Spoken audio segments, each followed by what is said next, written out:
I'm Claudia Batton. My business is Victors and Spoils. We're an advertising agency. So our advertising agency is actually built on the principles of crowdsourcing. And so what that means is we have a digital database of talent, effectively, that for any brief we get in from a client, we take that out to the crowd and have them respond to the brief. Rather than having an internal creative department, we have over 5,200 people in our crowd who can work for clients as needed. Cool, and whereabouts is that based? Boulder, Colorado, USA. Nice. So what advice would you give to New Zealand's next wave of entrepreneurs? I think entrepreneurs are classically going to take risk. So, I want to say don't be afraid to take risk, but I'm well aware that a good entrepreneur should be willing, ready, and able to do that. I'd add to that calculated risk. So it's a new thing for me about always having a backstop available and always being very smart about the risks you take. But ultimately, you want to be thinking about taking a lot of risk. If you're not doing something every day that scares you, you're not pushing yourself. So true. All right, so what do you think, why do you think internationals should invest in New Zealand?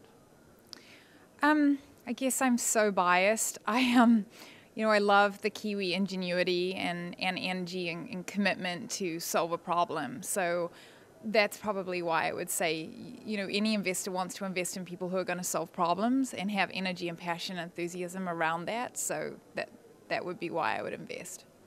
Cool. So what do you see, what would you describe, or how would you describe New Zealand's greatest assets?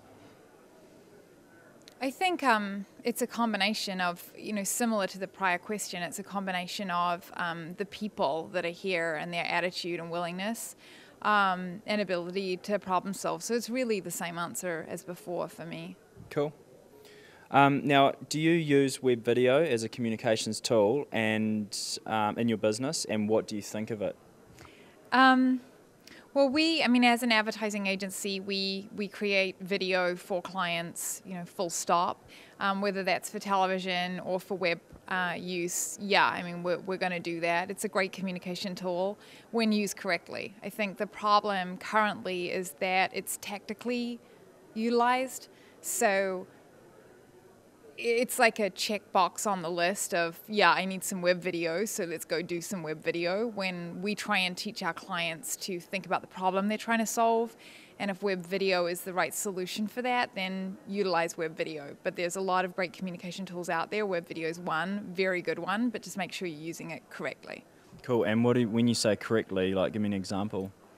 I think so basically with web video, the way it works really well is if you can bring consumers into the brand using a web video. So allow them to forward it on to people, and that doesn't mean it necessarily has to be a certain type of video. There's a lot of Me Too out there.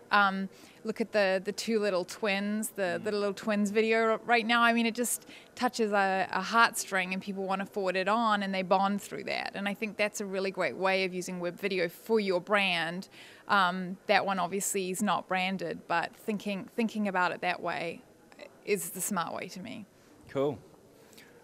So how do you see social media being a valuable tool for marketing New Zealand globally? So social media for me is about allowing engagements. Again, kind of similar answer to web videos, but any social media allows communication and conversations between consumers. And it also, in my mind, shortens any geographical isolation, any geographical barriers that you have with your consumer base, or you have with your investors, or you have with whoever your networks and your partners and your community is. So social media for a country like New Zealand that's geographically isolated is a killer app in my mind. That's how I look at social media.